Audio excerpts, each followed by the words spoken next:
السلام عليكم اخواتي. النهارده هنطلع العشه بتاعتنا كده وهنجيب منها فراخ اللي قدامكم دي يا جماعه كده، في الاحمر دي ساسو والتاني طبعا بياض. الفراخ دي عمر شهر. في حاجه عندي اللهم صل على النبي عامله عندي كيلو ونص، وفي حاجه معديه 1600. فهنشوف واحده حلوه كده مع بعض وهنعمل عليها شويه محشي وملوخيه. بس انا بصراحة مش ناوي اتكلم معاكم ابدا في موضوع محشي او كرنب، لان احنا كلنا كستات مصريين يعني الحمد لله اساتذة فيه. انا هتكلم معاكم يعني اسمحوا لي 5 دقايق بس من وقتكم. بالنسبة للقناة اللي انا عاملاها ام مودة، انا والله طبعا لما فتحت القناة مش هكدب عليكم، كنت اقصد منها الربح المالي او اني ازود دخلي، وده مش عيب يعني طالما ان الواحد ما بيعملش حاجة غلط.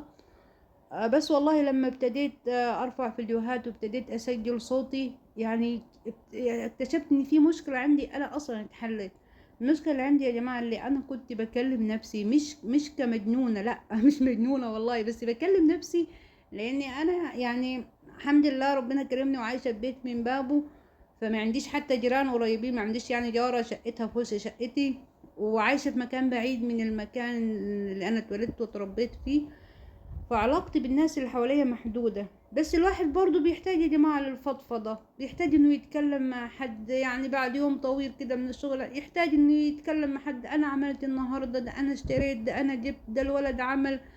يعني طبعا الفضفضة دي يعني الواحد بيحتاجها والله. فلما ابتديت اسجل القنوات دي حسيت اللي انا هو ممكن اسجل صوتي والناس تسمعني، بدل ما الواحد خلاص كان كان داخل على مرحلة جنان. يعني جوزي يدخل عليا الاقيني كده بتكلم مع نفسي، طبعا هو طول النهار الله يكون في عونه يا رب ويقويه، طول النهار في شغله. ما عندوش وقت طبعا للدردشة ولا للفضفضة. كان يدخل يلاقيني بتكلم مع نفسي او والله لدرجة لو اقول لكم انا مرة ماشية في الشارع حد وقفني قال لي هاو بعدين، لو عايز ينبهني ان انت بتتكلمي مع نفسك. ده لاني فعلا كنت محتاجة اتكلم مع حد. فلما ابتديت اسجل صوتي وارفع الفيديوهات، لا انا في الحمد لله نسب مشاهدة، يعني الحمد لله في ناس شافتني، في ناس سمعتني. بنتكلم في موضوع طبخ، بنتكلم في موضوع نوفر من البيت، نعمل اهو بندردش يعني دردشة. كلنا الحمد لله اساتذة في الطبخ، وكلنا اساتذة في اقتصاد بيتنا، بس هيني بدردش معاكم. فانا كل المحتاجاه يا جماعه منكم ان انتوا تردوا عليا والله في التعليقات. يعني لما تبقى عندي نسب مشاهده 4000 مشاهده 5000 مشاهده، والله دي حاجه رضياني جدا. بس مفيش تعليق، يعني الناس بتتفرج بس محدش بيرد عليا. فده مخليني حاسه ان انا لسه بكلم نفسي. فارجوكم يا جماعه يعني ردوا عليا في تعليقاتكم لو انتوا سامعيني، يعني اللي دخلوا سمعني الفيديوهات قبل كده او الفيديو دي. والله يعني تعليقاتكم مش بس محتاجاها لنجاح القناه، محتاجاها لي انا نفسيا.